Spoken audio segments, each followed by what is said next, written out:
The following is a Cheeky Leprechaun production. Pop culture is the entirety of ideas. Me, Mario. Let the bass kick. I am the greatest. Holy eggshell! I am your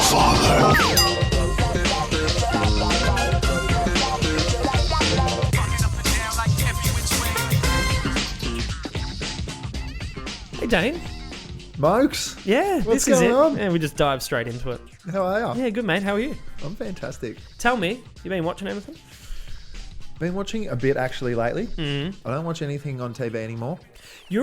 Before we say that, you're also a reader, though. I don't want to just... Yeah. You look how much you hated that. You go, let's not dive into the reading. No, I love that you brought that up, mate. Really? I'm an intellect. People Because listen. and sometimes know. I say, what have you been watching? And somebody will look at me and go, well, I'm beyond just watching things. I go to the source material. Yeah. So let's start with novels, maybe. What have you been reading, Dane? Actually, the current book I'm reading is called 12 Rules for Life. Something to that sentiment. Wait, who wrote that? I don't even know the... It's not Jordan B. Peterson, is it?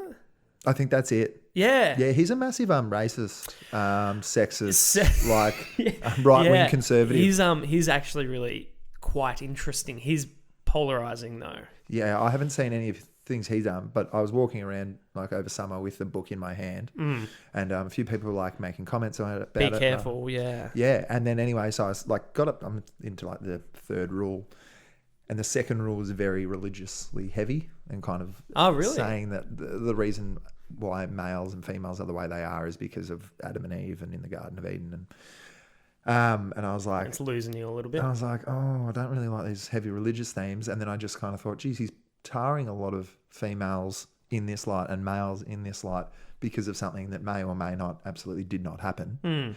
In your humble opinion. Yeah. Yeah. And then I thought, I might just do a wiki.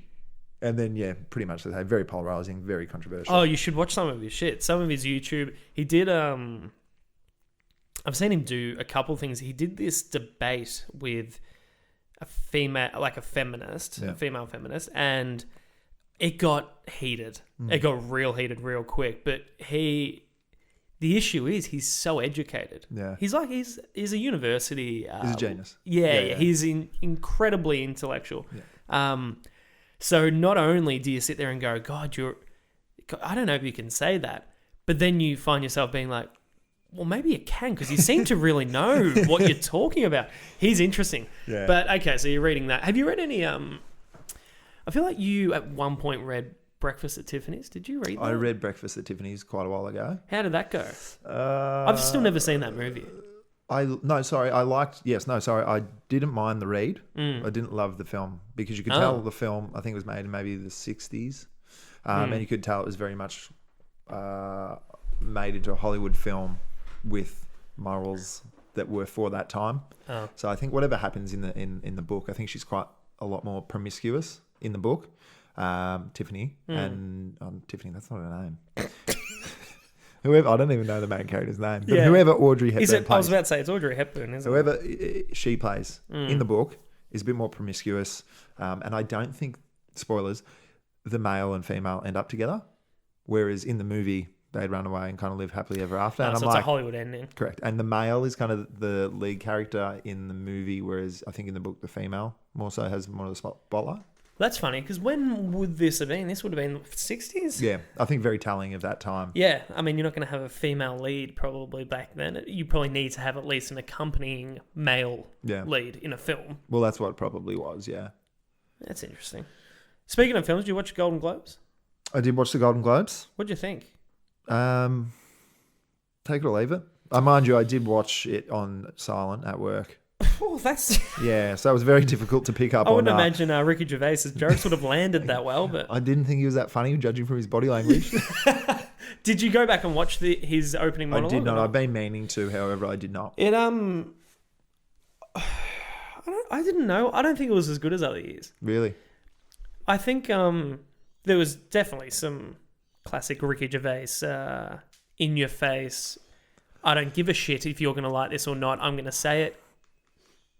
Comedy, but my thoughts around it, shit didn't land well. I think people went in defensive already, and they're like, you know what, fuck you. Yeah.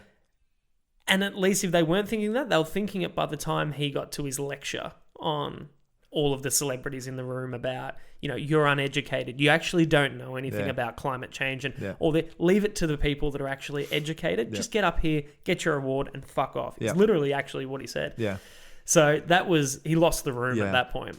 Yeah, I didn't know how I feel about Ricky Gervais's comedy in that regard sometimes. Like, I appreciate that he's very controversial. But I think, like, when he specifically does, like, the Globes or something like that, he leans into it far too much and tries to antagonize people.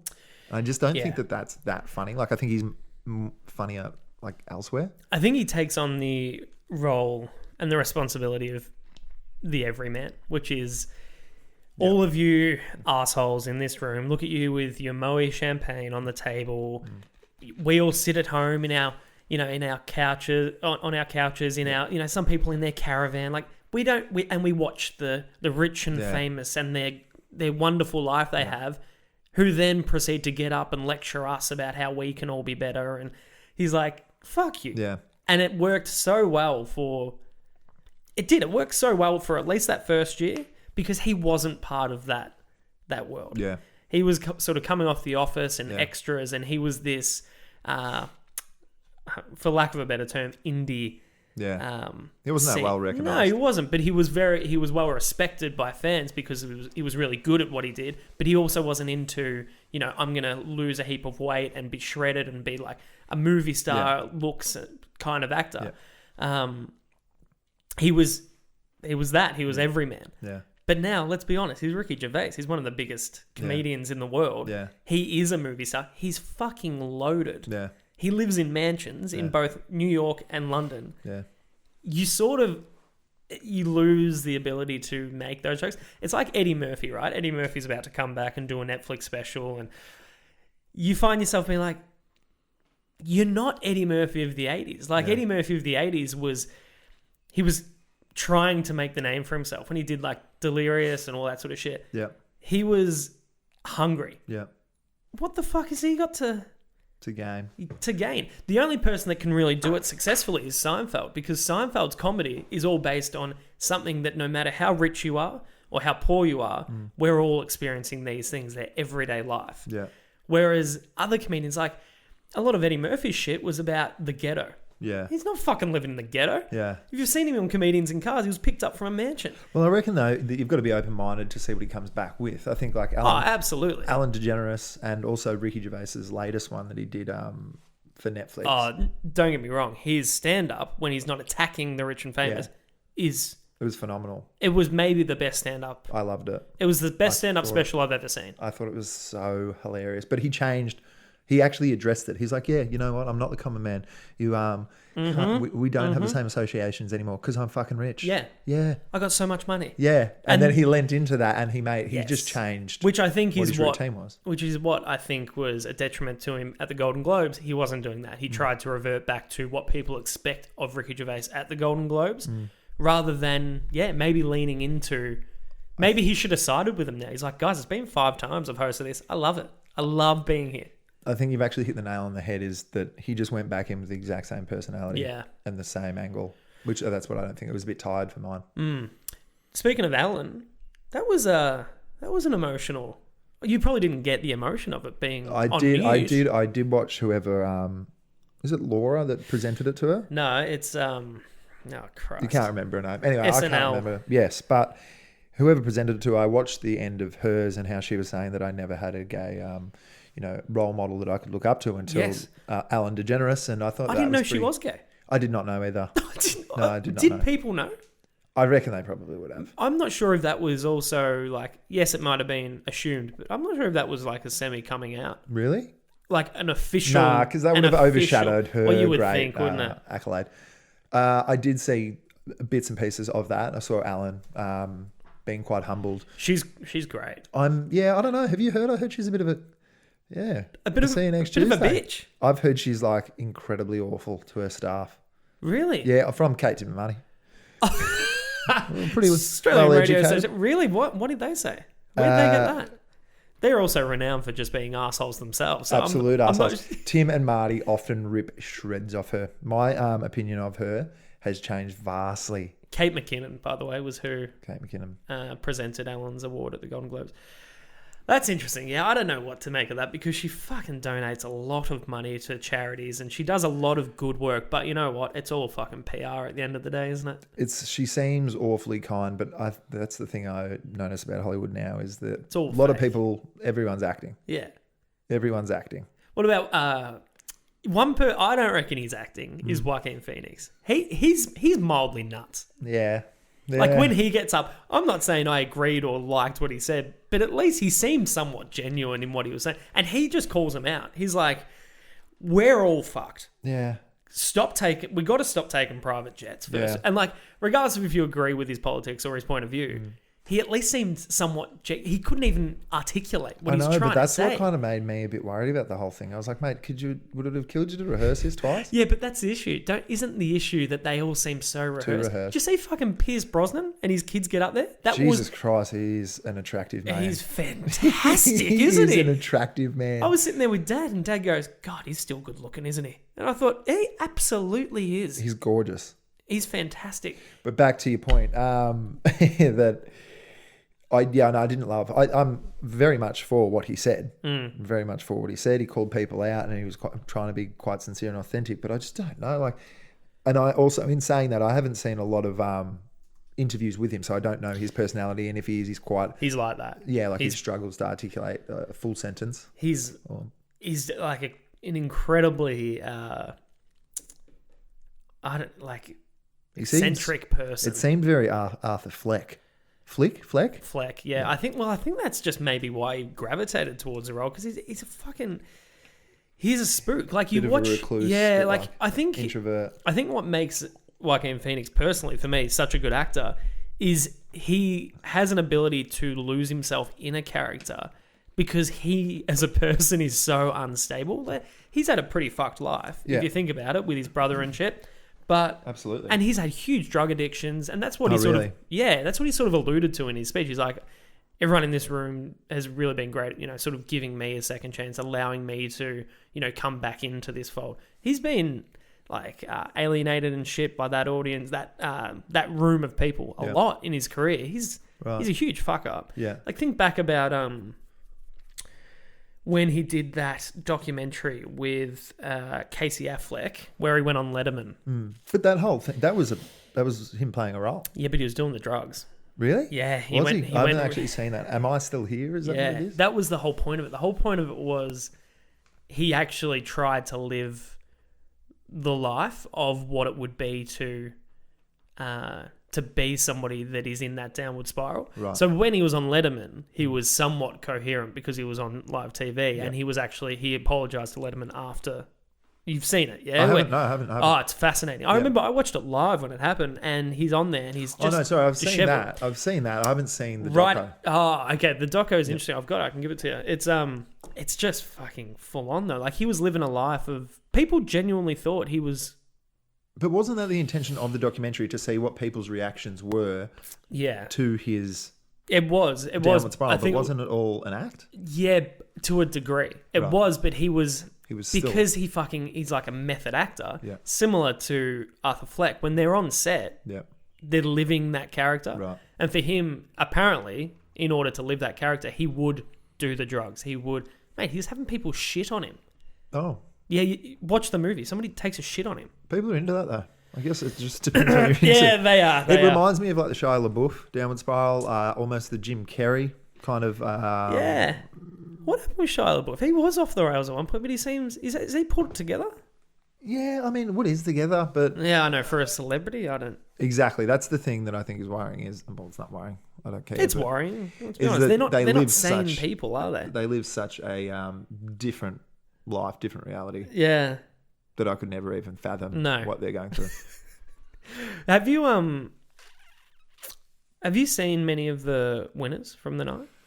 I've actually done. I did a little bit of research earlier, and I had a look at whatever was nominated for some of the awards, and I have seen quite a few last night. In fact, I saw 1917. Oh, okay. Without any spoilers, I'm seeing it Sunday. You are one of the harshest critics I know, mate. You loved it. Oh boy, it was a good one. Oh, thank God. I get so fucking nervous talking to you. Although I did go with my sister. Yeah. who was looking at her nails in the last scene. And mate. we walked out and I said, did you not like that much? And meanwhile, my heart rate is like, my heart is actually pounding out of my chest. Yeah. Loved it. I watched for the first time Once Upon a Time in Hollywood last night. I hadn't. What? Mate, I never got around to seeing it. Don't. That's weird. You know why? That's weird. You know why? Because you have a partner, you have a girlfriend or boyfriend, and you say to them, they say, I really want to see that.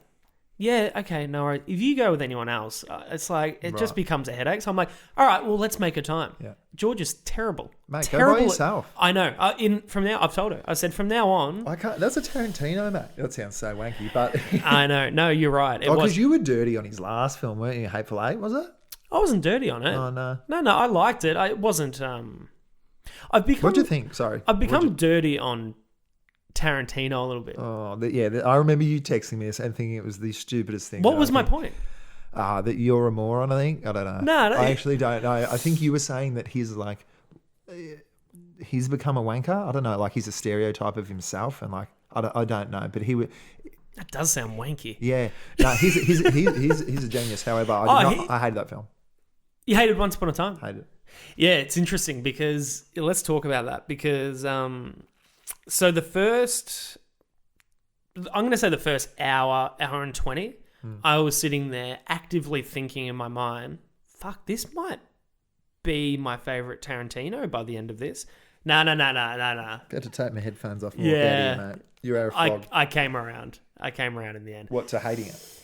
Or not enjoying it? I don't hate it. I think he's had worse movies. I think it was far more entertaining than The Hateful Eight in that there was more pacing to it. I think The Hateful Eight is a very... Are you going to watch Hateful Eight again? I've seen it. I love it. Oh, really? You rewatch it? Yeah, see, this is why I think we had an argument because you thought that I hated it because I fell asleep in the first viewing of it. Oh, you did too. You were hungover when you and I saw that. We're in a lovely Lux. Thanks for those free tickets. But I would say that if you were that hungover, that's fine. But if the pacing for that had been a little bit faster or there had been a little more happening, you might not have fallen asleep. That's not to say it's a bad movie at all. I really appreciate a movie where would you say 90% of that movie is shot in the one room? Maybe 80% is shot in the one room? Basically, my thoughts of that is, the scene, the Inglourious Bastard scene downstairs where the Germans... the British are undercover acting as Germans. And there's just like a long, dry conversation. It's almost very dense, but the tension is so high. I feel like it's 3 hours of that. Correct. And I on the second viewing, I actually might watch it again because I really enjoy it. My favorite Tarantino is by far Django. Yeah, same. It's amazing. Yeah, I love it. I love a revenge film. Yeah, I think there is something about a revenge film that, and that's what I was sort of, in a weird way, I kind of got. I think that's what I was liking from Once Upon a Time was the hope. I'd heard it ended differently to how things went in real life. Yeah. I'd already heard that. That got spoiled for me. So I went in and I was like, you know what? If anything, I'm hopeful to see a bit of fucking Tarantino giving it to the Manson family, which you get. Spoilers, you get a bit of that. You can't say spoilers after you've... Yeah, no, it's too late. It's my podcast. Doesn't matter. If you haven't seen it now... Let's be honest. You were surprised I hadn't seen it. Issue with the movie I had was largely the last hour. Why'd the Manson family need to be in it? I felt that was fucking jarring. By the end of it, I thought there was actually no point them being in it other than to say... the Manson family are in this. Nah, because it was about... What do you think the story was? Tell me, if somebody says to you, what's Once Upon a Time about? The friendship of two males. Exactly. In 1969, in Hollywood, which is what is the biggest thing that happened in Hollywood in 1969. But that's the thing. They've just jammed that in there because that's what happened in 1969. Yeah, but it's about those three things. It's about friendship, it's about Hollywood, and it's about that year. But from its story point of view... why did it need to be in there? What did it add other than the fiction of the last 15 minutes of that movie where Dalton comes out and changes history?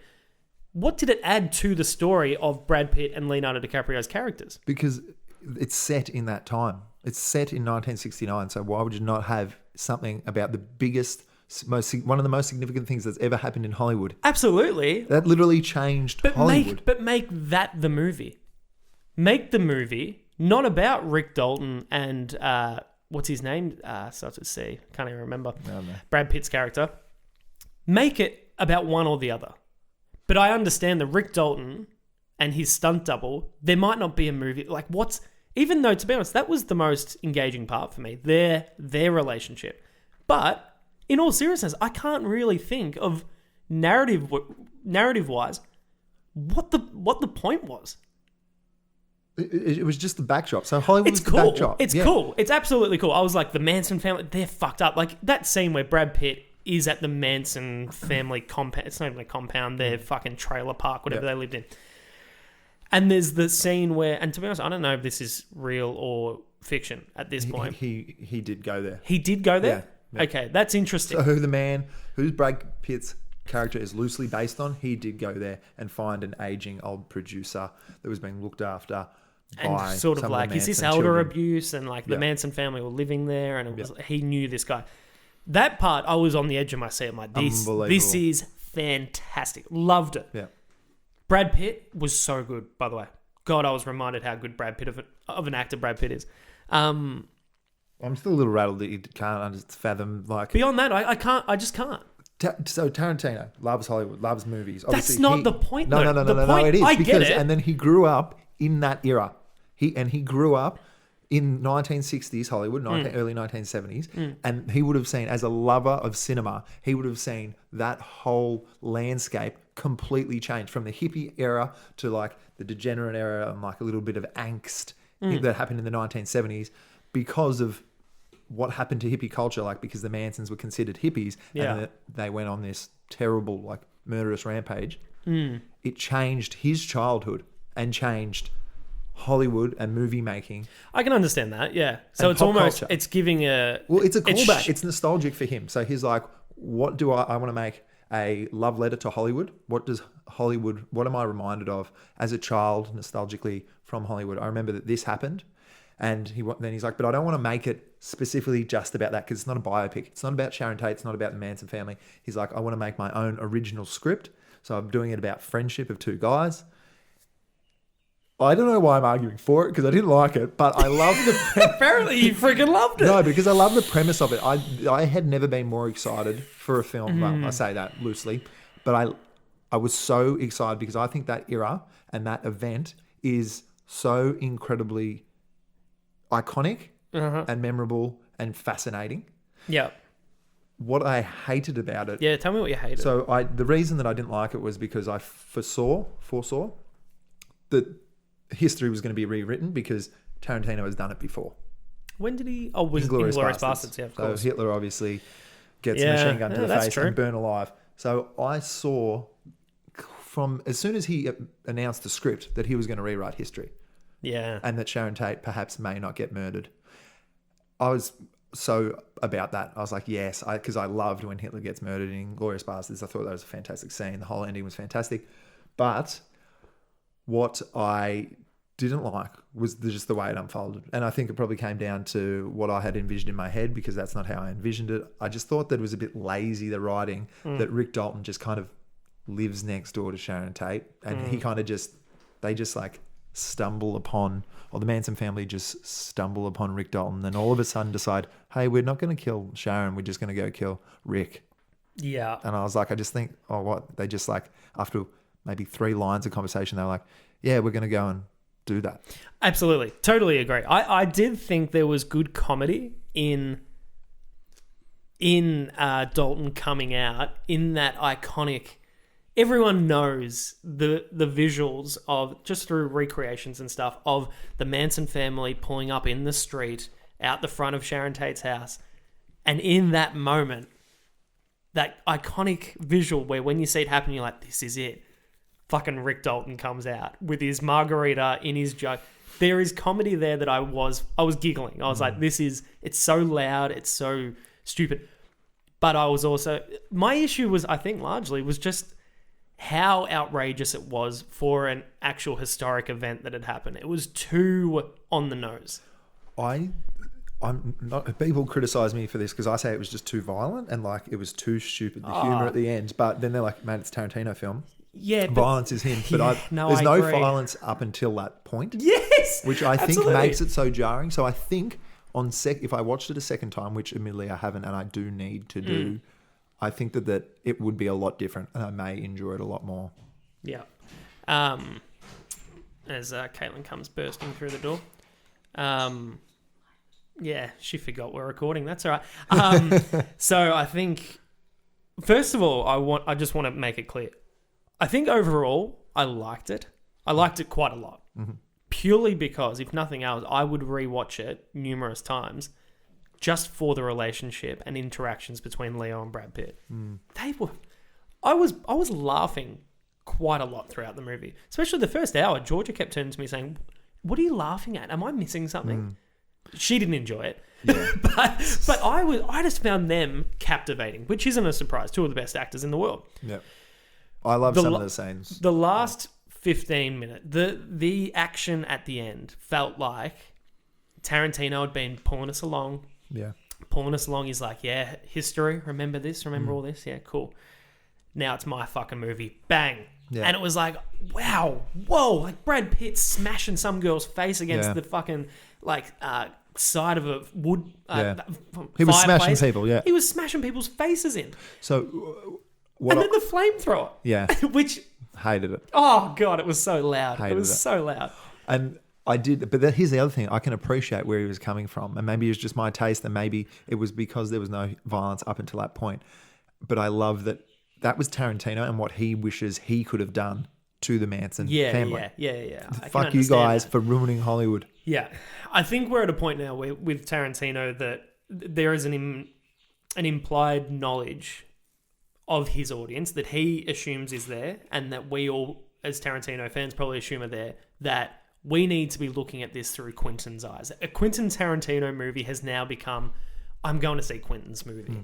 Well, so you can put whatever actor you want in it, but because he writes and he directs it, you're needing to look through it in the prism of Tarantino's eyes. What, as you just said, that's perfect, I reckon. That is totally summed up how you should watch it, that this is just how Quentin Tarantino, a real big fan of film, the more you know about Quentin Tarantino, the more you'll understand the angle of the movie, I guess. That's perfect. I hadn't actually thought of that, but that's so true. It's literally one man wanting to be able to rewrite history because he's probably mad at what that family did. Roman Polanski, he's still on the run. Like, he hasn't been seen since then. Isn't he tied up in the whole? No, they think he was somewhat. No, he was having sex with a minor.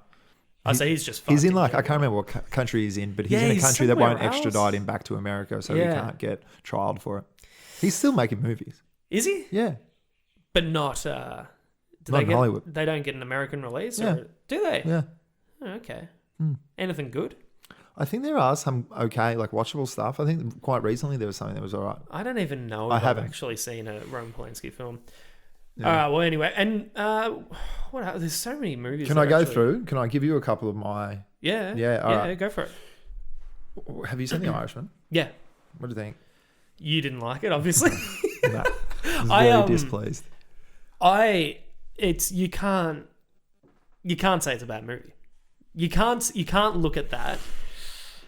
I tried really hard to like it. It's very self-indulgent, isn't it? Like, they just... Scorsese's like, Netflix, people watch at home, don't they? What, can I stretch it 4 hours? And they go, Marty, 3.5 tops.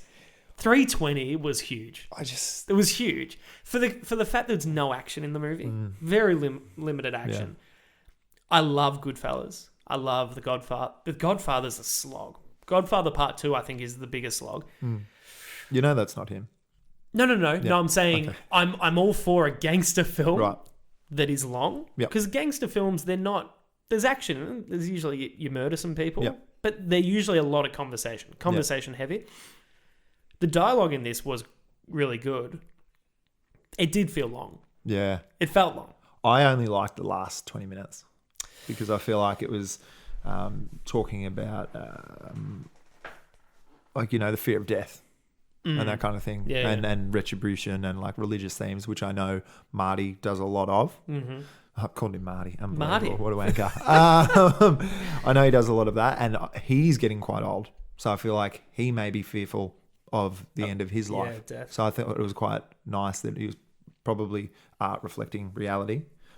I did like that. I saw a lot of people online didn't like that. Really? Especially that scene with De Niro at the end in the hospital. Is that what you're referring to there? Just, where it's well, sort the of last half an hour, how people around him are dying. people around him are passing. dying. He is left to carry the burden of these stories and think this knowledge of murders he knows has happened. He's the last one. Those police detectives come and say it to him. They're like, "You're it. Yeah. This is it. Like, what? Who are you protecting?" Yeah.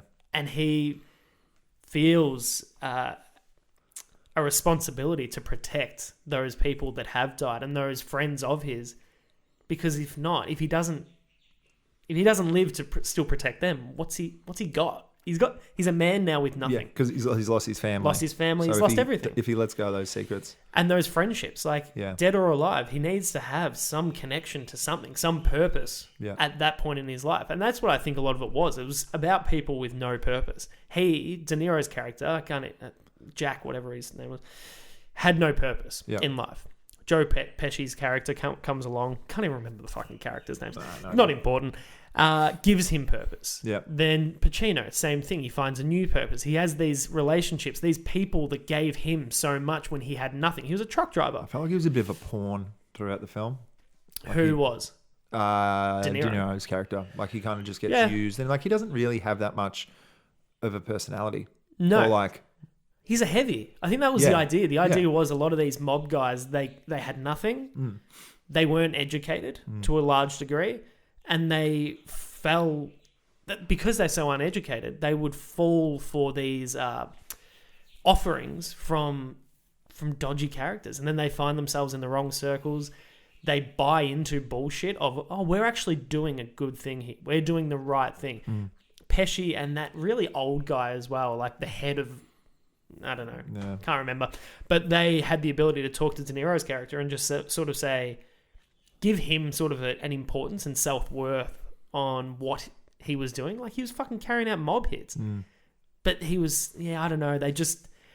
It was interesting. It was a very interesting character. I just found myself trying to like it, and then I since I watched that in like October, November, whenever it came out, I was like, yeah, it was an alright film. Like it's not bad, bro. And since that coming out, the films that have come out, I have just not had to try and like, yeah. and I have loved them. Yeah. Like 1917.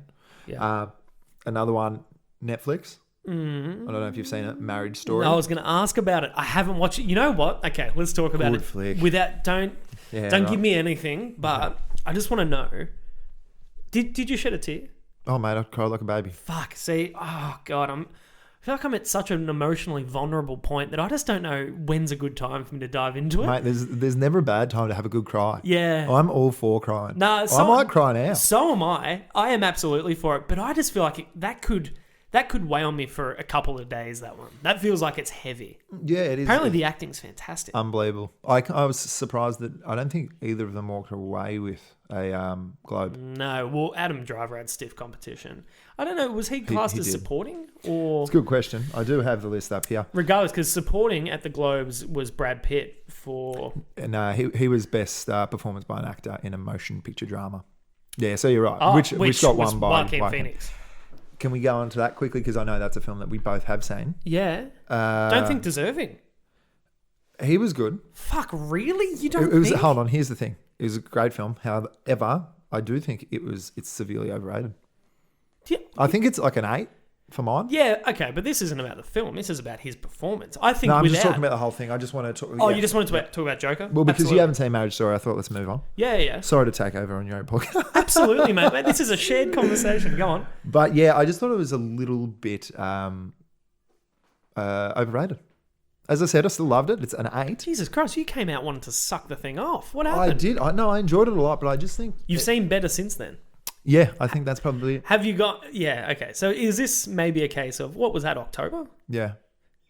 It's been a while. Yeah, but I just think, I just don't think it deserved as much discussion as it did. And I think a lot of it came down to the timing about like unhinged people and like I don't think there's ever a good timing for that. No, but I think that was perfect timing for this film to get That gave it the a extra better punch. platform. Yeah. Because people are talking about that, and obviously all the massacres and unhinged people that are kind of like doing that. And again, that was art reflecting life. And I think people kind of really enjoyed that. And now it's a discussion for mental illness, which mental illness has never been more popular of a talking topic. Talking point, yeah.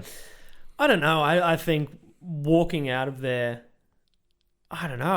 I just walked out of that movie with my mind blown. It was great. I walked out and the end happened and the lights came on and it was one of those moments where you turn to the person next to you.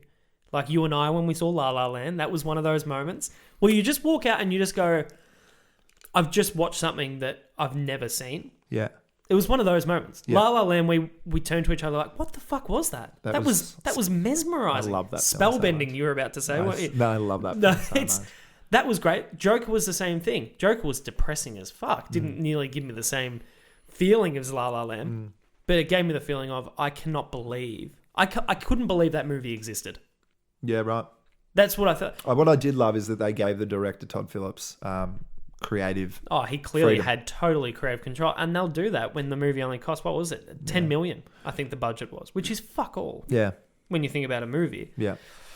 So, I don't know. I'm still a big advocate for the Joker. I am a big advocate for it. For him winning that, Yeah, I thought he had to. Had to. That's a big one. Well, admittedly, I haven't seen Ford vs. Ferrari. Did you get around to that? I did see that. You didn't like that? Did not like it. See, I'm still looking forward to catching it. Let me give you a review. Yeah. Meow. Just heaps of that. Meow. Really? No, it's like watching the NASCARs just go around and around and around. No one cares. I thought it, It might have been interesting. He was pretty good. He was a little bit too a bit too loud. His character, bit of a comic Christian book, Bale. Yeah, like it was loud. Really? Yeah. Yep. He's great, though. I He's a struggle to genius. not like him.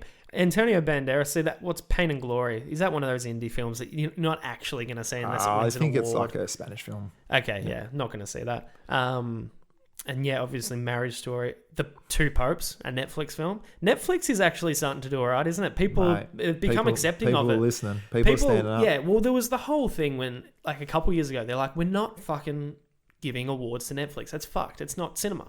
Well, now they have to have at least the 2-week release in theatrical, like in theaters. Yes, and now that I think they've got a theater. Netflix have like an actual theater where they Really? release them. Yeah. Wow. But in saying that, I think also it's a case of you can't fucking deny these movies. As you said, Marriage Story apparently is just fantastic. Well, interestingly, a lot of the Australian exhibitors, your Hoyts, your Village events, have all joined forces and have agreed to not air Netflix films. So That's you have to bullshit. go to like a bit of an art house or indie theatre to go see your Marriage Story or your Irishman when it does have that initial So they limited do. release. So there are releases in Australia for that, but at like Yeah, so Marriage Story, I think you have to go to, where's the one in Hawthorne? Lido. That's the one, yep. Yeah, So that, and I yeah, saw the yeah. Irishman there. Actually, they did show Irishman. Yeah, that's so true. Yeah, so Why is it? Do you why know? the exhibitors don't want to? Because Oh, this is in your wheelhouse. this is Dave. in my wheelhouse. I'm Yeah. glad you brought it up, mate. Because they're not satisfied with the release that they're going to give. So apparently they're not satisfied that they're going to give it a wide enough release or a long enough berth. And also they don't want it to go to Netflix as soon after. They want that. I think it's like a 90-day or 60-day thing at the moment when it goes from theaters to DVD or online Is that an streaming. advertisement thing? What do you mean? Is it harder to get advertisers to sign on to advertise on a film if it's not going to have that long of a run and or it's going to be quickly released on Netflix? People might not go to it. No, yeah, it would just cost like your events and Village Yeah. probably a lot of money Too to much. get the film, Yeah, and okay. then if Netflix only gives them 2 sessions a day for 2 weeks, they're Yeah. not going to make enough money back. I Okay. think is the issue. So they've all agreed to say "F you Netflix," which is quite interesting because I would say that it also has to do with those exhibitors being quite nervous about the state of cinema over the next 5 to 10 years. Really? You reckon it might not be around? Oh, it'll be around, but I mean, Be a far more it niche. does seem as though audience numbers may be on the downward spiral, especially if people are just getting lazy and lazy. You can call your Uber Eats and you can watch your movie from your bed. You can't beat it though, can you? I love it. You can't beat it, but you know what? I will say the convenience of not having to go is right up there. Like there's a lot of movies I miss just because one, I don't have to worry too much about the money, just because money back. we both have access to very well equipped movie tickets. They're cheap, but also like you could wait.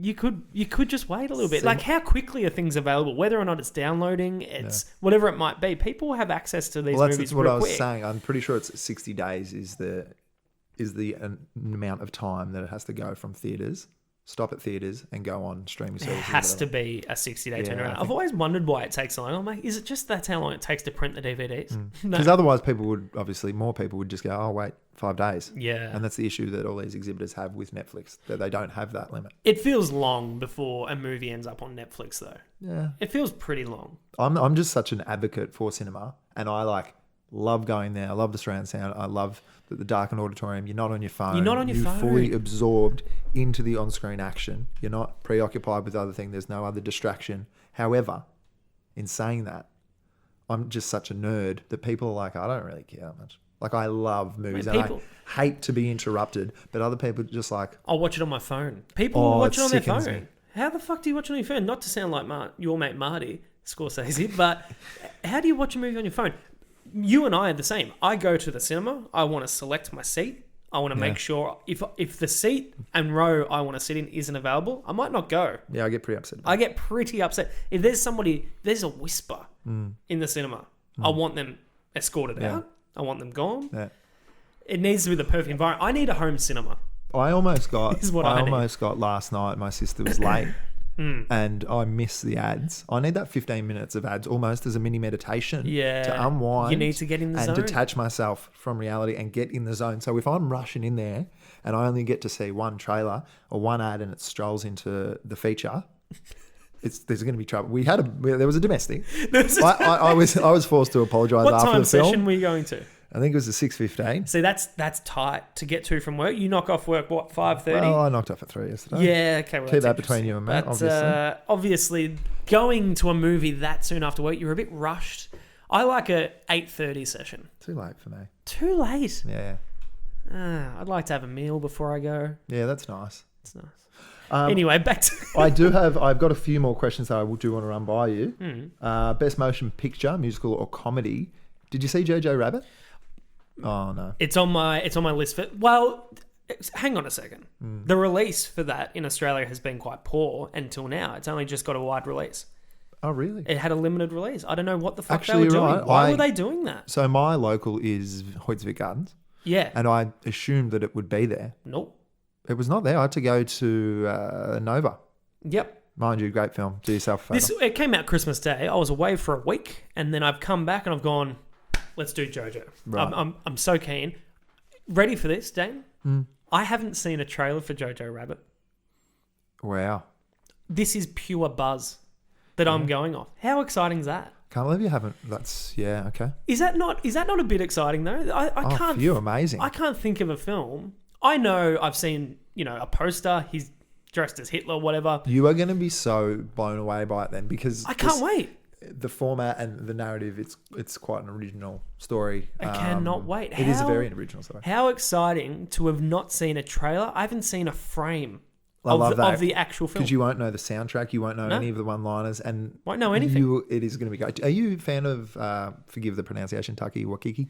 Oh, mate. I was talking to Justin for this the other day, and he and I had that same comment. We're like, I said, God, you pronounce it so confidently. He goes, oh, did I? Maybe I said it wrong. I don't know. No one really. I'm not quite confident either. Yeah, love him. Yeah, right. Hunt for the Wilder People was my first introduction. Yep. That made me want to go to New Zealand, first of all. That was a tourism movie. Yeah. Beyond that, though, oh, what a movie. That was fantastic. You haven't seen anything else? Yeah, Thor? I saw Thor, obviously, What's the which one was in really the, great. Is it In the Shadows? or something? Into the Shadows, Yeah, I right. think it's called. Did I not haven't... like. Oh, I did not like. it was Is it a bit out there? It was like a doco type Mockumentary. about vampires. Okay. It was pretty rubbish. See, it sounds pretty funny. It's a cool concept, but not I didn't for like you. it. No, not for me. Is But it? JoJo. Would you say? I feel like his humor can be a little bit more linked to the British humour a little bit sometimes. Yeah, which I'd probably say is more like our humour. Yeah. Australian humour. And That's what people tend to say. Weren't into it. Nah, I've seen the mockumentary done to death. Yeah, okay. I'm done with it. You're sick of it. Yeah, no, I haven't seen that yet. But I did watch his episode of The Mandalorian. I've watched Mandalorian start to finish. Oh, have you really? Yes. Have you seen Star Wars? The new one? Yeah. Yeah. What do you think? Yes, liked it. Yeah. To be honest, I left it far happier than what I did Last Jedi. Oh, yeah. The Last Jedi. Which wasn't hard. Rubbish. It was rubbish. This, it hit me with nostalgia. It struck all the right chords, I thought. Like, I don't fucking expect the world from a Star Wars movie. I'm not going in expecting a Nolan-esque thriller where Hold you on, just... was this one called Last Jedi? No, this one was The Rise of Skywalker. Sorry, go on. Yeah. Last Jedi was the Rian Johnson one. And I don't know. Like, I go into Star Wars taking it a lot lighter than what everyone else does. I'm an outskirts fan at best. And so I went in by myself. Went and saw it by myself. Oh, well done. Really hot day. I was like, I'm just going to go to the movies. Yeah, liked it. It was fun. It was an adventure. It felt like an Indiana Jones type, you know, lighthearted, a lot of jokes. Going back to like the original of what Star Wars was about. Mate, there's a lot of shit in there. There's a lot of shit that doesn't make sense in there. There's a lot of lazy writing in there. Like, fucking bringing back Palpatine. It's like, so wait, how'd he come back? So my issue with the whole thing is if I feel like it was correcting all the wrongs that Rian Johnson did in the previous one. Yeah. Like, it was almost staring down the barrel of the camera and going, "Oh, this can happen because now this happens." Yeah. Like, because you did this. Yeah, like because some of them now have like Jedi senses, but they're not actual Jedis. Yeah, Trying to correct like why John Boyega's forgetting pronunciation, why he was able to hold a lightsaber and wield a lightsaber in like the first one of this new series. And it's like, trying to correct the wrongs. But also my biggest issue is if you were hellbent, absolute advocate, biggest fan ever on Star Wars, the eternal question of this franchise is who is the chosen one? Who brings balance to the universe? And realistically, wasn't that Luke Skywalker? No. See, that's the thing. He's dead. He doesn't bring. It's the Last Jedi, which is that's true. Which is so I guess Rey is. Yeah, but like, why do they not explicitly like point that out? And like, I know that you don't have to explicitly point things out, and normally I would be against that, but that is the question. Like, that people actually mention in the original one, so it'd be silly not to bring it up. And like, this whole Star Wars has been based on who is going to bring that balance. That is true. I actually very hadn't disappointed really by it. thought of that. And like, So it could be so special. 42 years of film, it could have just been so special. Mate, and like, to there's answer one- that 42-year-old question. Yeah. There's one reason it wasn't. Man, it's on the heels of Marvel. Yeah. That is such a well-planned narrative from beginning to end, spanning through different spin-offs, standalone movies, team-up movies. The issue is that it's from one person. Yeah. Marvel. Star Wars, you got how many hands you got involved? Yeah. You got so many hands involved. There's still one person overseeing it. Star Wars had the benefit of that with 6 of the films. Well, you could argue benefit. Apparently the prequels, not well received. But my thing with Star Wars, and I was saying this as well to Justin, is that I just feel like it's the last 3 have just become... It's almost like fan fiction. Yeah. Which isn't an issue. Yeah. The Star Wars are now being made by people that grew up with it and that were fans of it, and they're now bringing the stories which they wish were told, Good point. and or things they always wish they saw on screen. That's awesome, and you see some really cool shit. Rise of Skywalker, my favourite scene, maybe in any of the Star Wars movies, quite possibly. Rey turns her back, and Kylo is flying towards her in one of the fighter jets, whatever, and he's coming towards her. They're on like that desert planet, flying towards her, and she takes one glance over her shoulder, looks back, and then just jumps and like goes over the top of the fighter jet, drops her lightsaber down, and cuts through the wing. Yeah. Hated it. Hated it. Hated that scene. Why? It just felt like there was no build up to it. It just seemed out of place. Like, they were clearly trying to demonstrate how great her power was now, and which was fantastic because she hadn't been fucking made to look strong at all. Yeah, but her, like, I didn't really see the training and the backstory for her to become that strong, and like people were like, I feel like they just No, want to absolutely. say she's Yeah. stronger than Yeah. Luke. All right, she's the strongest Jedi we've Forget ever about had. Luke. Like, yeah, correct. we That's need what they're to trying to now say. be invested in her. Correct, but I just didn't feel like she had the justification to be that strong. I thought in, I mean, I Mine, guess mine was Force Awakens was incredible. that was my favorite.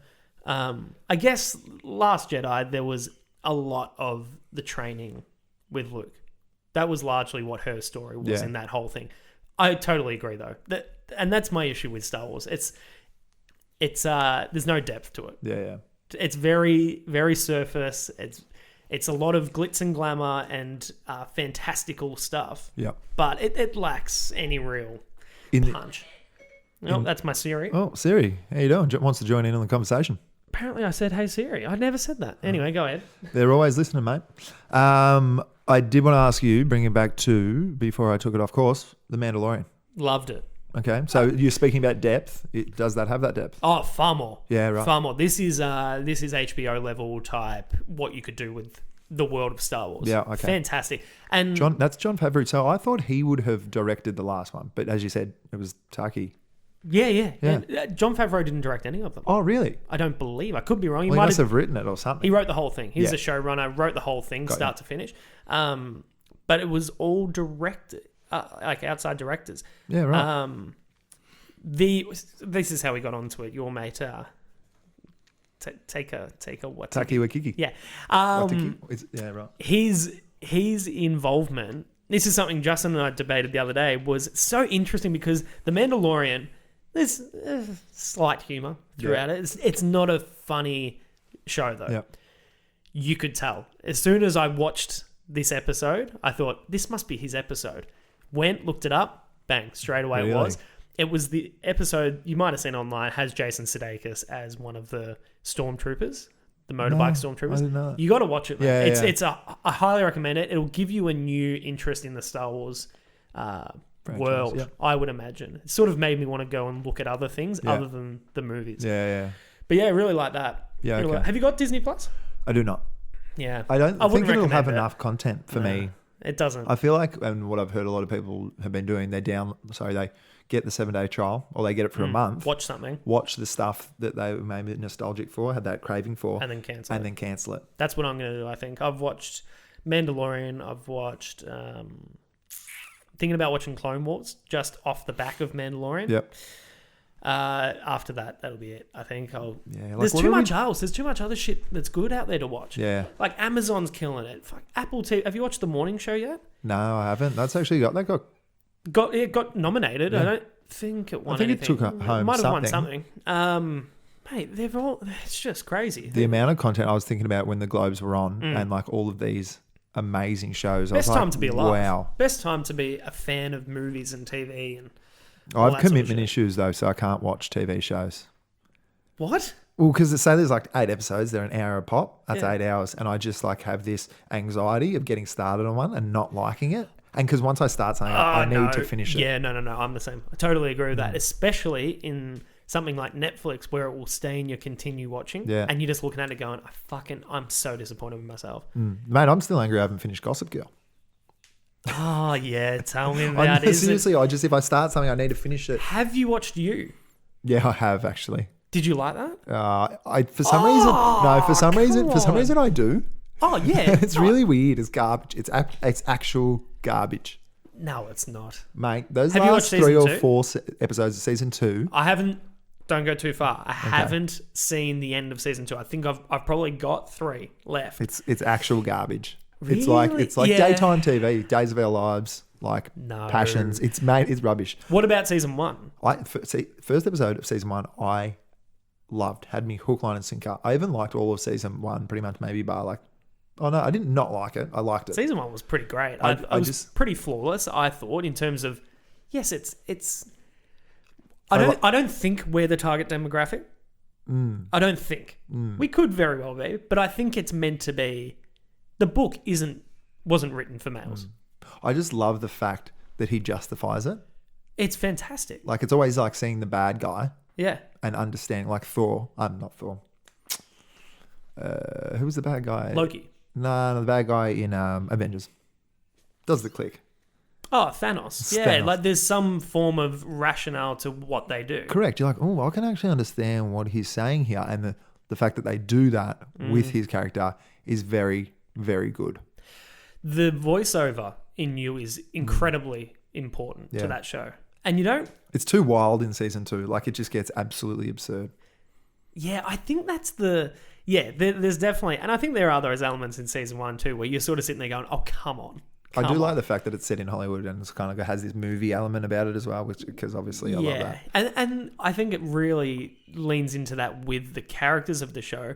People are quite oblivious to the real world around them. Somebody like Joe, they're so caught up in themselves or what they want their lives to be that they're not paying attention to the small details of everyday life around them, which allows a person like Joe to just navigate his way into these people's lives and do as he pleases because they're not functioning on a realistic level. Like this girl that his this girl and her family come from extreme wealth.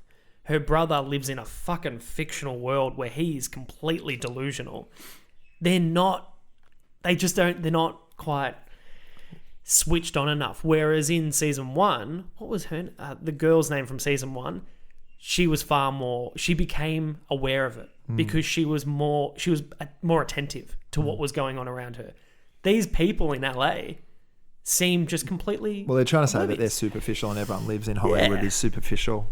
I don't know. The first episode of season 2, I was sitting there, I was like, this is good. It's just going to be the same thing, though. And then I was like, oh, this could be interesting. Like, maybe he's met somebody now that's as nuts as him. That was the vibe I was getting. I was like, she's going to be nuts and he's not going to know how to handle somebody that obsessive and shit. Because she was really into him from the get-go. Yeah. And she kept, like, turning up places. And then the twist of the end of the first episode happens, which I won't say in case anybody is listening. And you just go... Oh my God. Yeah. That is... And I listened to my sister watch it about a week later, and she was having the same take on it I was. And she's like, I think this is happening. And I was like, oh, yeah. And I was just sitting there and I was just listening. And then the twist comes at the end of the first episode. I can't even remember what the twist is. Okay, if you haven't seen it, don't listen for the next couple of seconds. He then flashes back. He's like, I just can't believe you've, been so insistent in being part of my life, and then it flashes back to seeing how he's actually manufactured everything that's happened, and you just go, it's this he's the same nutbag that he was. That was I don't know. It was enough to have me go, I didn't see that coming. I think they do which leave was it stupid. They often do leave it on quite good cliffhangers as well. Every episode is left on a really good cliffhanger. I don't know. He's charismatic as shit. For him to be able to do what he does in that show, and I'm rooting for him. Yeah, that's the thing. That's what I like about it is that you're like, oh, he's just a gentleman. That is so well acted and written, and like the ex is obviously, we know from the end of season 1, the next season she's going to be really prominent. The one that it was thought he'd murdered, yes. Candace or Amy, I think her name is. I hate her. I hate her. I'm like, fuck, we need to get rid of her. Yeah. What do you mean? She's trying to do the right thing. He's nuts. Yeah. That's a pretty impressive performance. Yeah, I do enjoy that. Have you watched any other good TV worth mentioning? Yeah, I'm watching... I'm about to finish season 2 of Jack Ryan, which is really good. Yeah, right. Really, it's an Amazon show with John Krasinski. No, I know. You know what it is? Yeah, I'm frowning. No. Nah? Okay. It used to be a game that I'm just not really interested in. That spy. Well, it's from the books. It's from the Tom Clancy books. Oh, right. Yeah. And Hunt for Red October. Familiar with that? They were massive movie franchise. Harrison Ford played Jack Ryan in the 80s, I want to say, and before him was Alec Baldwin, which was Hunt for Red October. Right. And they're well-respected movies. Sean Connery, Alec Baldwin. Oh, Connery. Yeah. No, I recommend. Have you seen, this might be a little off topic, but did you watch speaking of John, whatever the last name is? Krasinski. A Quiet Place 2 trailer? Yeah. Thoughts, feelings, opinions? Yeah, I'm into it. I love the first one. Yeah. Did you like the first one? Loved it. Thought it was fantastic. And I'm super into the second one because... what's his name? Well, I think he's back to write it. He's John, whatever his name is. He's writing and directing. Actually, no, he didn't write. He just directed. Right, okay. There was I feel like they were a brother-sister team. Oh, really? that wrote, and that was what it was pending on, is if he could get them back to write the second. Right. I think that's correct anyway. He might have written. Yeah, words. But it also has Cillian Murphy. Cillian Murphy, who, to be honest, when I first watched the trailer, I didn't recognise him. Mate, the internet went crazy for Yeah, him. then I saw it online. Everyone's like, oh, the, what do they call him? Like a, I don't know. I can't even think of the word, the gruff Yeah, sort of yeah. He's got a beard. beard and he's a bit run down, Yeah. but he's also really hot. So they're all about it. You think that's an attractive guy? Oh, I don't know. Just the beard does it for me. Yeah. The beard's not even. That's not part of it, really. Is What it? do you mean? Like, I don't think of him as. The beard is pretty much a mask. It makes anyone hot. You can make your own Yeah. jawline with a good beard. You structure the beard, right? 100%. and You give suddenly yourself like a 10% Ben hotter. Affleck jawline with a beard. He does have a good jawline. Yeah. See, I see Cillian Murphy, and I just think Scarecrow. Every Yeah. time. I'm not. I never watched Peaky Blinders. gonna I ask, never got yeah. into it. I watched the first episode, and honestly, I couldn't understand a fucking word they were saying. Oh, they're not Irish, they're British, but whatever. But then you get by the third episode you start getting used to it. It's like, okay, but I'm not going to understand anything that happened in the 2 episodes before. Yeah. So I was like, I don't know. I watched the first season, maybe 1 or 2 episodes, season 2, and it's all right, but it just didn't have me Hooked. compelled to watch more and more and more. But I love his character and like I love the fashion and that kind of stuff of that era, and it's a pretty cool film, like, Boss, if you will. Have you one other thing I've been wanting to talk about? Did you end up getting around to watching Barry? Remember that Barry show I recommended to you? Obviously not. The one with HBO. Sometimes I just smile at you and nod. I know. One of the HBO comedy. It's an HBO comedy. It's got I don't have HBO, so there's an issue mate, there. you download. You can't. I don't know how to download stuff. I watched anymore, it on mate. a plane. It was Barry. Barry. Is it a TV show? Yeah, it's got Henry Winkler. I don't know who that is. Okay, so let me give you the pitch to it. Oh. So Let's see if Oaksy can pitch me. let's have a go. TV I'm show, not yeah. usually that good at pitching anything, but what I'm going to do is in the process, I'm going to fucking look it up because I want to tell you Who's actually in it? You know the guy from Trainwreck? Bill Hader. Oh, yeah. Bill I like Hader. him. Yeah. All right, so Barry is about. Picture me on a Qantas plane, and I'm going on a holiday. I'm like, what am I going to watch on this trip? And I put on this episode of Barry. I'm like, I've heard really good things. Mate, I was blown the fuck away. This Really? show, this is another one of those ones where you go, I can't believe that exists. That's pretty crazy. Yeah. A war vet Yeah. comes back, and he's got nothing. Yeah. And he has this sort of like this acquaintance of somebody else who was like involved with the war, but he's a bit corrupt now. They come back, they don't have work, so then they become hitmen, essentially. I do not think you've pitched me this. Okay. So I think I just messaged you and said, watch Barry. Really good. Yeah. He's a war vet, comes back. He becomes a hitman for essentially this old guy who, in Dodgeball, you got a wrench, you got a ball. That guy. Yep. Okay. So they're like a partnership. He gets the hit orders. Yep. Oh, hang on. Sorry, I'm just Googling. Yeah, you've... Trying to get up Barry. It's... There we go. Hold that away. There we are. You got it there? Yeah. Yep. Okay, cool. So you're all the way... You've moved across the room. All right. So, yeah, he comes back and they do hits, essentially. He gets assigned to do a hit on this one in particular, which then causes him to cross paths with an acting coach, which is Henry Winkler. What ends up happening is Barry has this whole world of shit. Like this acting scene, this theatre acting scene is really interesting. Yeah. He sort of falls into it by accident in the middle of trying to carry out a hit. And he meets this girl who catches his eye and he becomes like infatuated with her, whatever. Yep. But now he's conflicted with, I live the life of a hitman, but I actually want to give that away. Barry's a really good person. Yeah. But he got caught up with the wrong crowd. Yeah. Now it's about, the season 1 is essentially about him trying to cut ties with that part of his life. Yeah. As well as not being caught as being that, because there's a murder that he's carried out, which Yep. ties into this acting community. Yep. So he's trying to be a part of this acting world, and he wants to now become an actor. Yep. But this hitman partner he's got won't let him leave. He's Right, like, yeah. Barry, this is your life. You're in Like, deep. You're in too deep. There's like Russian mafia involved, mate. It is one of the funniest shows. Oh, so it's a comedy. So I tell you that, and you go, that's a drama. That sounds Yeah. intense. One of the funniest shows I've Really? seen. I was on the plane wetting myself. Like, Georgia was asleep next to me. I kept waking her up from laughing. I was trying so hard to keep it in. I couldn't keep it in. Really? That funny. I'll have to give it a crack. At least Give it a one crack episode. because it's and if anyone hasn't watched it, I highly recommend it. Bill Hader's been nominated twice now for Golden Globes for it. Is it in multiple seasons? It's just been the second season in the past year it came out. I haven't watched season 2 yet, but holy shit, that's probably the favorite thing I've watched in the past, like, I don't know, 6 months. Yeah, right. Film and TV.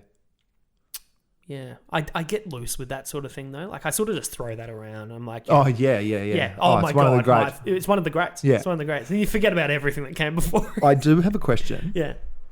Films and or TV shows that you are most excited for in 2020? I might have put you on the. Give me some of yours. There has to be, obviously, the man, the myth, the legend. Oh yeah, Nolan's. Tenet? God, you would absolutely drop to your knees for that man. 100% I would. He is God. He is a film god. He hasn't done a bad move. What was his last one? Dunkirk. I haven't seen it. You actually... Do you even like film? You have a movie podcast? It's not a movie podcast. okay. It's pop culture, man. It's pop culture. Sorry. Nah, look, that one That is absurd. See, that's one you have to see in cinema. That was what happened. For some reason, I didn't get a chance to see it in the movies, and then I thought, fuck, I don't know how to best watch it now. Yeah, right. I felt like I was going to do myself a disservice by seeing it not at the movies. Yeah. So I'm trying to wait for a big enough screen where I can just Right. pop it on. But yeah, I heard that was great. Yeah. But yeah, Tenet. So, right, apparently if you go to IMAX and say 1917, you get to see the prologue from Tenet, which is what Nolan did with his Dark Knight movies. You know how he always has like a yes. really big opening scene where like he did 7 in the dark. minutes worth Yes, of the... I think it's 6 minutes yeah. for Tenet. And a co-worker friend of mine said that it was phenomenal. I don't know how I feel about doing that. Yeah, look, Like, if I'm I not had gonna seen go The see it. Dark Knight, if I had seen the first 7 minutes where the Joker has the heist in the bank, yeah, I would have been like, I would have been like, fuck, I just want to watch that movie now. yeah. Fuck this next movie. But I reckon it would just get me so wet. Yeah. Yeah, that's I so would. true. That scene, that is unbelievable. It's one of the great scenes. Yeah, okay. So Tenet would be up there for me, I think. Yeah. I just know it's going to be heavy. It's going to be like a lot to digest. It's going to be Inception. I'm going to have a good night's sleep beforehand, go in fresh, coffee on my way in. Yeah, I am excited for it, absolutely. Yeah. Inception, I still probably need to watch a second time because I did not understand it the first time. Oh, really? I've seen that a couple of times. I don't think you're ever meant to understand it. I actually heard Leo interviewed the other day. Yeah. He's like, I couldn't tell you what happens at the end. But I just don't even... Like, I went in there, I was much younger, saw it at the theatre, and I Yeah. thought it was going to be an action film. I wasn't into film. I'm not okay. pretentious. So Yeah. if I didn't like something that was meant to be good, I didn't used to pretend. Yep. But now I do. Okay. Yeah, no, that's So if I see it now... now I'm more confident with my lack of knowledge. Yeah, and I'll be like, oh no, I loved it. It was so imaginative and words, feelings, places, words. people. Yeah. So Tenet's one. Tenet's Anything else? one. I think the Eternals because it's part of the Marvel universe, which is like November. Yeah. Black Widow looks alright. Again, part of does it? Yeah. I don't know. I'll tell you what I'm not excited for. Not 19. Wonder Woman 1984 Why? because it looks rubbish. You didn't like the first one though, did you? Because it was garbage. I mean, but I think I'll be okay. Yeah, you don't like that. Is my time period. I don't love World War One. Yeah. Don't love it. I just think I don't know. It's just I can't. You just don't like it. I just don't like it. It's too What is old. it? It's too old. Yeah. It's the like World War II. I find the story of it more interesting. Absolutely. I love, truly fascinated by World War II, but that's not Far to more say that interesting. I do not like World War One films. But that one, she wasn't a powerful female character. Yeah, she had great strength, but she wasn't a empowering female. Like she was a woman out of her depth in a world she doesn't know, stumbling through, and she just like coincidentally meets a group of ragtag idiots, and eventually they save the world. I like to think that we just haven't seen her come to her full powers yet under a director who knows what to do with it. So for Joss Whedon, get fucked. Like, you're an absolute moron. Right. You're terrible at directing female characters. But he didn't do it. Justice League. Oh, yeah. So knowing what to do with the character, I think Snyder might have done like probably the most badass thing we've seen is BVS when you see she jumps in front of the beam or whatever and has her and then the guitar, which you hated the guitar. Shocking. I also think maybe it's her like equipment that she uses and her powers are so reliant on CGI, like the whip and stuff. It looks so bad. Oh, I thought the whip looks okay. Oh, it looks so bad when and it's like really lit. Though. Oh, it's so bad. And like the trailer for Wonder Woman 1984. Yeah, I can't even describe how bad it is. It's like this is just a complete and utter copy of Stranger Things, and they've missed that 80s nostalgia. They've missed the boat on that. It was meant to be released last year, and they've just missed it. Was it? Yeah, it got pushed. Shit. And then also the fact that it's just like so loud and obvious. It's like good guy, bad guy, fight, like with the cheetah. Yeah. Like whoever she's in. Like she's a big nerd. She's wearing glasses. Like it's a bit of a stereotype of how to set up a good versus evil movie. Looks like it was made in the 80s almost. Like, look, to be honest, I'm the same. It's not something that's on the edge. I'm on the edge of my seat for. I wasn't that excited for the first one, to be honest. Yeah, I was. Yeah, like I'm all for her. I like the character, but I don't know. I'll go see it. I'm not going to see it. You know what I'm concerned for, Dane? Is the new James Bond.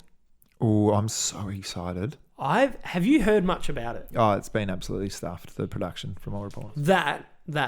But what the direction is moving forward from this, I don't know how true it is. What do you mean? I don't know how true it is. Talk to me. Apparently, the plan is, now you would have seen in the trailer and stuff, the African-American actress that's in it. What's her name? Go on. I'm getting it. Look at up. you try to tiptoe around this. No. Oh, no, it's not. I'm not being... She's the new 007. She's the new 007. And apparently the theory is that James Bond, he'll die. Yeah, right. He'll croak, you reckon? So I would be all Get for stuffed. that. Get stuffed. I'd be all for that because it'd be such a good, new, inventive way to finish his time as Bond. Because he's been the longest serving, and I just think it's something that's never been done. I think it'd be great, but I don't think they necessarily have to jam a black female into the role because it's 2020. That's not even my issue with it. My issue is where the fuck are you going with it in the future? James Bond, it's James Bond. It's not 007. We've moved past that. There was a period where it was 007. A James Bond film is a James Bond film. No, I'm fine with it. So 007's fine. So you're going to... okay. So what's this movie called?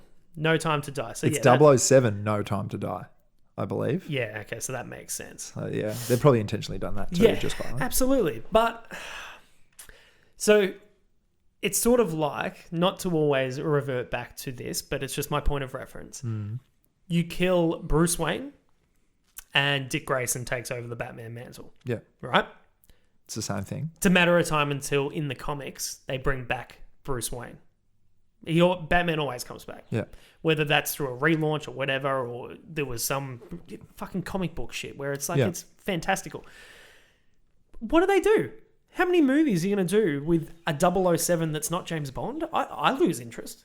Don't you? No. James Bond should be... That's just superficial. That's what you go for. You go for James Bond. No, you don't. You go for the aspirational lifestyle of the cars, the suits, the women. No, you don't. Yes, you do.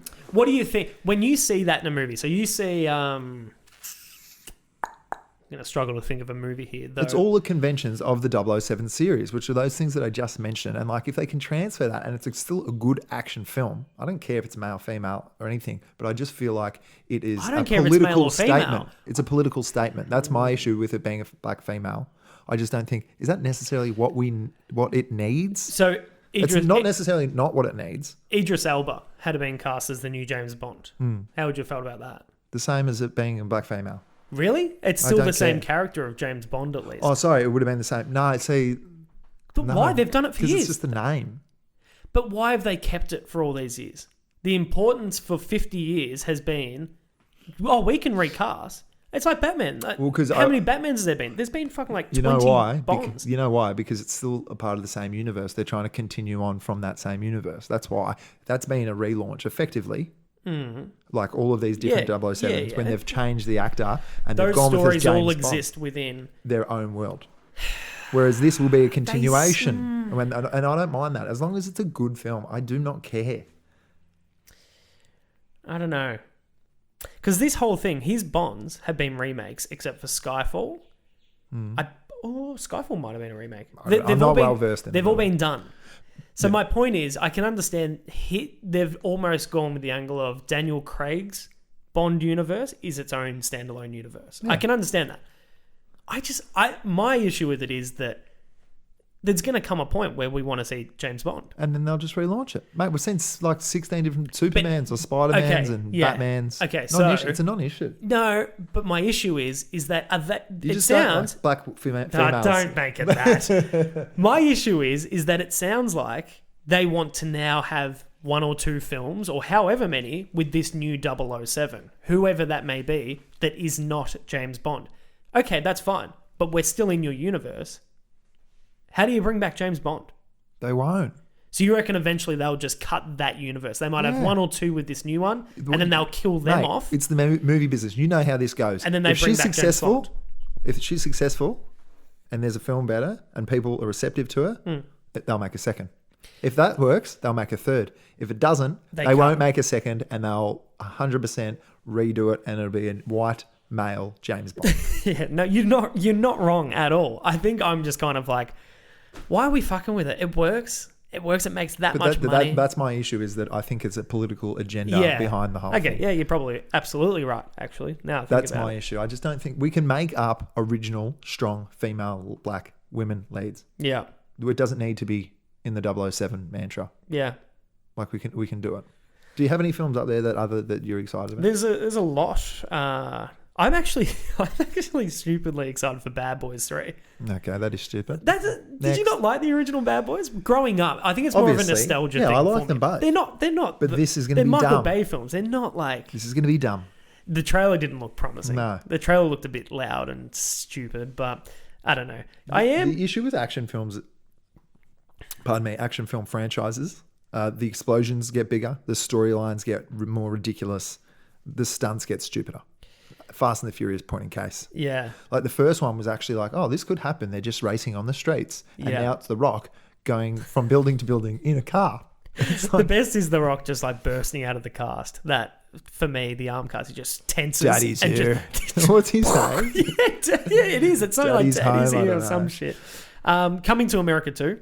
Oh, jeez, you are an idiot. You are an actual imbecile. No, it could be a fucking absolute train wreck.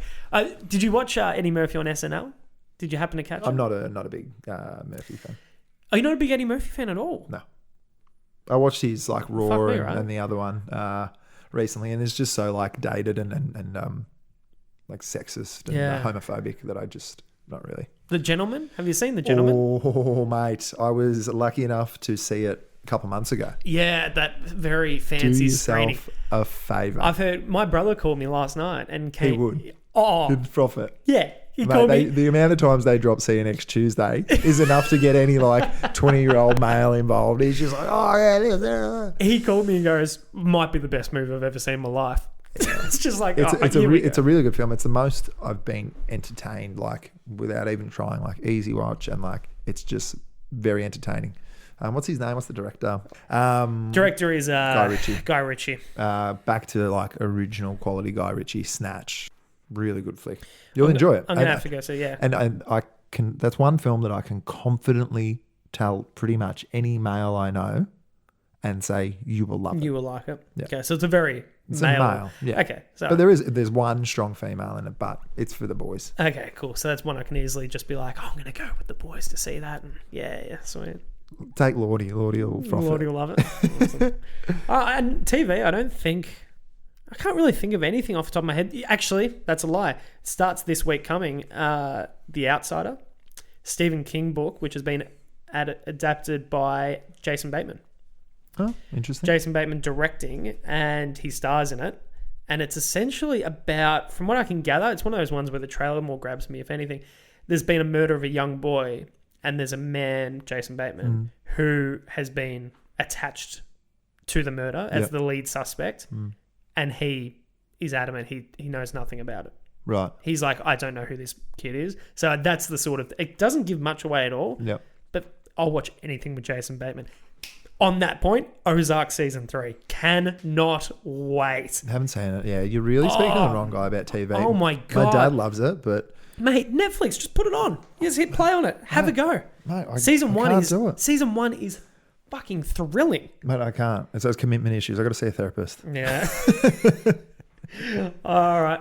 Anyway, mate, let's wrap it up. We've spoken for an hour and 20 minutes. I think we've got enough here. I can't really think of any more films in 2020 upcoming that I want to talk about. I can't off the top of my head, but it has been an absolute pleasure as always to have you with you. It's my favourite activity to do every 6 months. Come back. We'll chat more about some other shit some other time. If you'll have me, mate, Absolutely, I'll be back. mate. I love it. Cheers. Thanks, mate.